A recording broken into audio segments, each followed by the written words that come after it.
бие амархан, сүрэг тарган, сайхан намаржиж байна уу?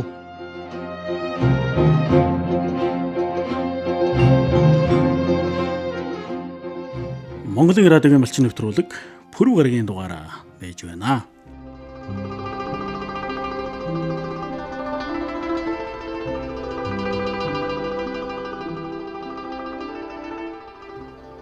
Монгол молын удмын сангийн тухай ярьж байгаа цуврал нэвтрүүлгийн энэ удаагийн дугаараар бид Сэлэнг аймгийн Ерөө сумын нутгаар цөмтэй Ерөө үйлдвэрийн хоньны ашиг шим давуу талын тухай онцолж байна. Ерөө үйлдвэрийн хэсгийн хоньыг Сэлэнг аймгийн Ерөө Жавхлан суманд 40 мянган хоньны хүрээнд өсгөн үржүүлж эхэлсэн түүхтэй байдаг. Сэлэнг аймгийн Ерөө суманд Ерөө үйлдвэрийн хэсгийн хоньны цөм сүргийг үржүүлдэг. За үүнийг бол манай мал аж ахуйн эрдэмтэд ихээхэн анхааран ашиг шимийн гарцыг, ялангуяа ноосны гарцыг үнэмлэхүй нэмэгдүүлж ирсэн түүхтэй. Гэвч сүүлийн үед тоо толгой нь эрс цөөрсөн. Энэ тухай мал аж ахуйн эрдэм хийжлэгээний хүрээлэнгийн ахмад ажилтан зөвлөх мал зүйч Лавсран ийхүү ярьж байна.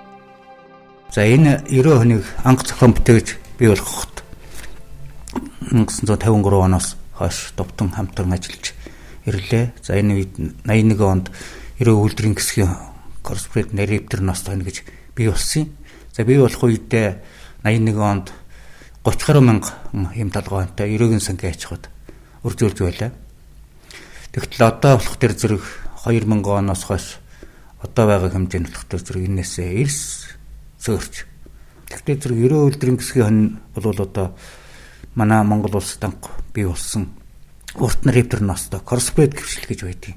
За нэхмэл сэлжмэлийн үйлдвэрт одоо бүтээгдэхүүн ноос нь маш их ашиглагддаг. Ийм одоо үйлдвэрийн хэсгийн хонь байгаа юм. За энэ хонь одоо Ерөө Баянгаратын сангийн аж ахуй, за мал аж ахуй эрдэмтний хүрээлэнгийн одоо туршил сорилтын төв хонгордох энэ газрууд үржигдэж байсан. Тэгэхээр зэрэг бид одоо яаж яах вэ? Зэрэг мал аж ахуйн эрдэмтний хүрээлэнгийн хамт олон эрдэмтний ажилтнууд, ялангуяа одоо Ерөө хоньны зохион бүтээгчид нар хамтран уг үйлдвэрийн хоньыг удмын санг дахин сэргээх талаар зөх одоо төлөвлөгөө боловсруулж ингээд үржүүлж эхэллээ. Мөн одоо Ариун зэрэг үржих компани гэдэг Дархан уул аймагт Норвегийн байгууллагын малжуулах төслөөр бий болсон компани байдгийн. Энэний малжуулах төсөлд хамруулад одоо малчтын хоршоо бүлгүүдийг тухайн Ерөө суманд бий болгож энд одоо бас тодлогоог нь олшруулах хэмжээнд үржүүлэхээр тэдэнтэй хамтран ажиллаж энэ үржүүлж байгаа аж ахуйн гэж ард иргэдэд одоо өөрчлөлийн хуц боожуулах юм арга хэмжээг авч зохион байгуулж эхлэв байна. Ерөө хоньыг бий болгосон үржилсэлээ хэцийн арга барилын түүхээс ярих юм бол ойд хээрийн бүсэд орших Сэлэнг аймгийн Ерөөгийн сангийн аж ахуйд үржүүлж байсан нарийн нарийнтер ноостой эрлиз хоньыг урт нарийнтер ноостой хуцаар 1-2 дугаар үе хүртэл эрлизжүүлж дараа нь Ромны марш хойд Кавказ үйлдвэрийн нарийнтер ност хуцаар цус сэлбэж тэдгээрийг гарган авсан тохиромжтой хөвшлийн хурдан өсөлттэй нарийнтер ност эрлиз хоньыг өөр дотор нь сонгон үржүүлэх аргаар ноосны махны чиглэлийн урт нарийнтер ност хурдан өсөлттэй Ерөө үйлдвэрийн хэсгийг зохион бүтээсэн ийм түүхтэй. За харин Ерөө үйлдвэрийн хэсгийн хоньны гол онцлог нь бол ойд хээрийн бүсийн байгаль цагуурийн бэлчээрийн маллагааны нөхцөлд сайтар зогтсон. За амьдын жингээр бол Монгол хоньноос 16.6-аас 28.2%-аар илүү. За ноосны гарцаар бол 2.3-аас 3.5 дахин ийм илүү ашиг шимттэй мал гэдэг нь нотлогдсон юм. Гэвч сүүлийн жилүүдэд ген фонд нь алдагдах. За тэгээд цаашлах юм бол тоо толгой нь эрс цөөрөх ийм одоо эрсдлүүд бий болсон юм. Энэ нь тухайн одоо хоньны сүрэг бол хувийн хөвшилт шилжсэнтэй холбоотой гэж ингэж үзэж байна. Өөрөөр хэлэх юм бол Ерөө хонь өөрөө нарийн арга ажиллагаатай буюу дулаан байр сарвчанд амьдрах ийм одоо нөхцөл байдаг учраас тоо толгой нь эрс цөөрсөн гэж манай эрдэмтэд үзэж байгаа. За ингээд эрдэмтэн Лавсрангийн яриаг өргөжлүүлэн сонсцгоё. Тэжээлэг маллага их шаарддаг. Тэгэхдээ одоо ноосны үнэ нь тухайн үед ханшин бага байлаа. Одоо болох төр зэрэг төрсгөөс арга хэмжээ аваад 1 кг ноосыг 3000 гаруй төгрөг. Дээр нь одоо урамшуулал өгдөг. Ийм бол одоо сүүлийн үед 5000 гарч эхэлж байна ноос нь. За ингэхдээ зэрэг малч дахиад одоо бүтээгдэхүүн мах уг нь мах сайтай хон шүү дээ. 90 он.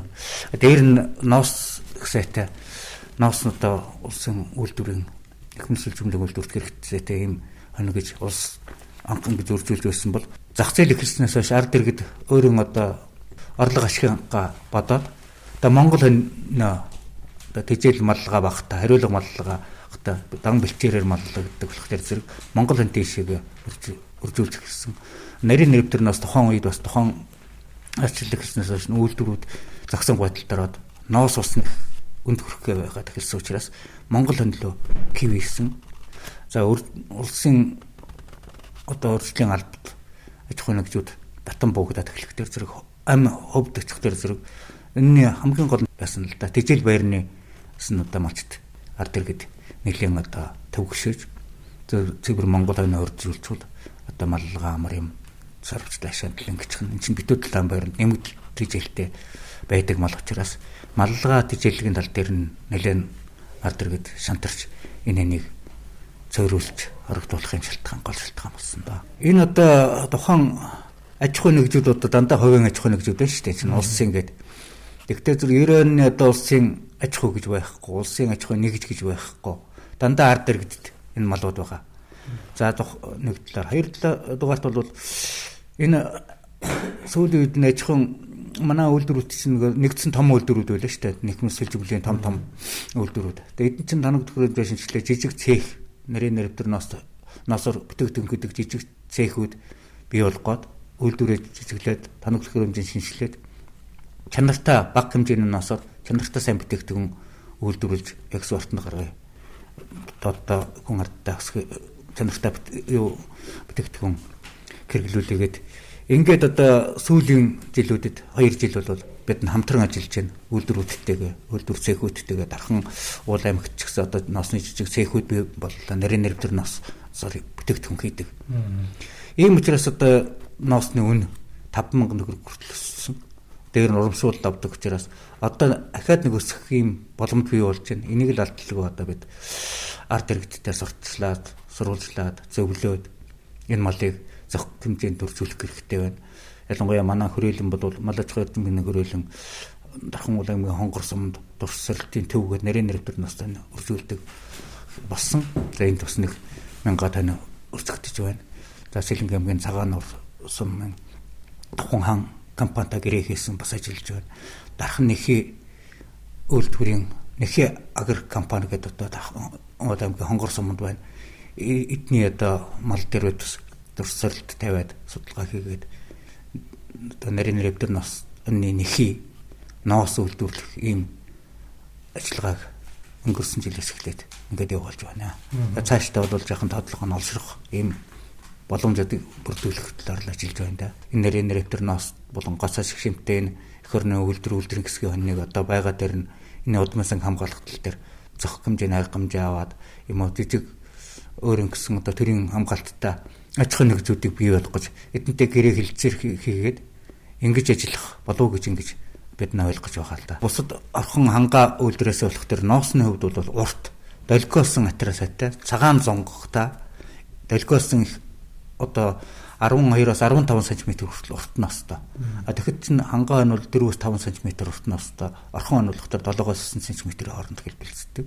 Атра богино 1 см байх атрины одоо олон ноосны рисктэй тусам одоо атрины хэмжээ одоо жижигэрч тоо олширдаг. Тэгэхээр 90-ных бол алслагдсан ийм долгиолсон атратай корсвет гэдэг чинь тэр шүү дээ. Алслагдсан урт ийм долгиолсон ноостой. Тийм учраас одоо нөхөн сүлжмлийн үйлдвэртүүд маш их чухал төвхөд болдог. Тэ. Энэгээр их онцлогтой. За бусад одоо махныхаа ноосныхоо хэмжээгээр бол үйлдвэрүүд хоорондоо ойролцоолтой. Ноосныхоо цандрын хувьд л жоохон зөрөөтэй. Тийм байдаг. За хөвшил галбир хөвшил бийсгдсэн хувьд бол бас өөр онцлог байлгүй яах вэ? Ийм л онцлогтой нэг хагас элем хэлбэртэй ийм корсвет хөвшил гэж одоо дэлхийд байдаг. Урт нэрвтэр ноостой. Ийм хэн Монгол ганц 90 үйлдвэрийн хоног байдаг байсан. Одоо тэгээд тавталгаан зөрөөд ингээд байж аваад бич харамсч явдаг юм. Монгол малын удмын сан түүний ашиг тусын тухай хөөрнөж байгаа цуврал нэвтрүүлгийн энэ удаагийн дугаарт Сэлэнг аймгийн 9 сумын ерөө үйлдвэрийн хоньны тухай та бүхэндээ хүргэлээ. Монголын үндэсний радиогийн малчин нэвтрүүлэг пүрэв гарагийн дугаараа явууллаа. Нэвтрүүлгийн редактор Зогт Эрдэнэ, найруулагч Оюун Цэцэг.